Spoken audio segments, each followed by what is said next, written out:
दोस्तों, आपका स्वागत है हमारे चैनल हेल्पिंग स्टूडेंट्स में। तो दोस्तों, अभी फर्स्ट पेपर हमारे गेस्ट पेपर से काफ़ी मिलता जुलता आया था।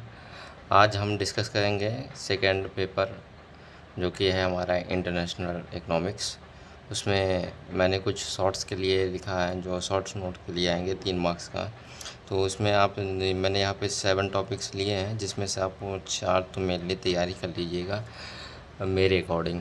तो पहला आप कर लीजिएगा बेसिक ऑफ इंटरनेशनल ट्रेड, उसके बाद एक्सचेंज रेट, उसके बाद एक्सचेंज कंट्रोल, और ये आईएमएफ और गेट, ये तो देख लीजिएगा। आईएमएफ करंट में आ सकता है, अभी इंडिया और पाकिस्तान का वो जैसे वार हुआ है तो उसके पीरियड में भी आ सकता है। करंट से थोड़ा देख लीजिएगा आईएमएफ को।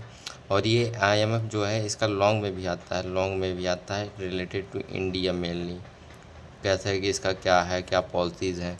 और बाकी डिवीज़न ऑफ लेबर देखिए, और टर्म्स ऑफ ट्रेड भी देख लीजिए, ये काफ़ी इम्पोर्टेंट है।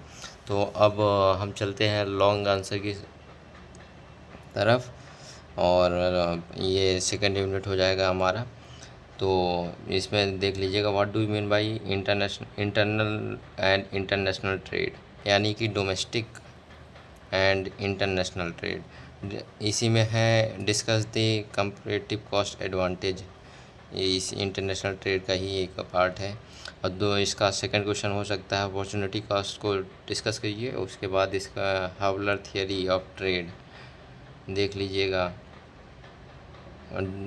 उसके बाद what do mean by term of trade, explain various kind of their importance, ये क्वेश्चन हो सकता है। उसके बाद नेक्स्ट क्वेश्चन चलेंगे, what do mean by gain from trade, describe the static and dynamic gain from trade, ये हमें लगता है ये इंपॉर्टेंट क्वेश्चन है, इसको देख लीजिएगा। Explain gain from trade with the help of suitable diagram, यहाँ पे गेन फ्रॉम ट्रेड है, डिस्क्राइब करना स्टैटिक एंड डायनेमिक उसका गेन फ्रॉम ट्रेड है। और यहाँ पे गेन फ्रॉम ट्रेड तो है ही, but with the help of suitable diagram explain करना है। और the gain from exchange and gain from specialisation mainly कि जो है हमारा किसी चीज़ में प्रोडक्शन किस फील्ड में है, इसको पूरा देख लीजिएगा स्प्लाइजेशन में। और इसके बाद जो है थर्ड यूनिट में एक्सप्लेन एक्सचेंज रेट, और उसके बाद पीपीपी मॉडल बताइएगा, theory of exchange rate. And उसमें लास्ट देख लीजिएगा devaluation and it's objective. Fourth and last unit में देख लीजिएगा आईएमएफ विथ इंडिया, आईबीआरडी। और इसी का सेकंड पार्ट हो सकता है IMF and world bank, important for developing nation या कंट्रीज़ कर लीजिए, जो भी है।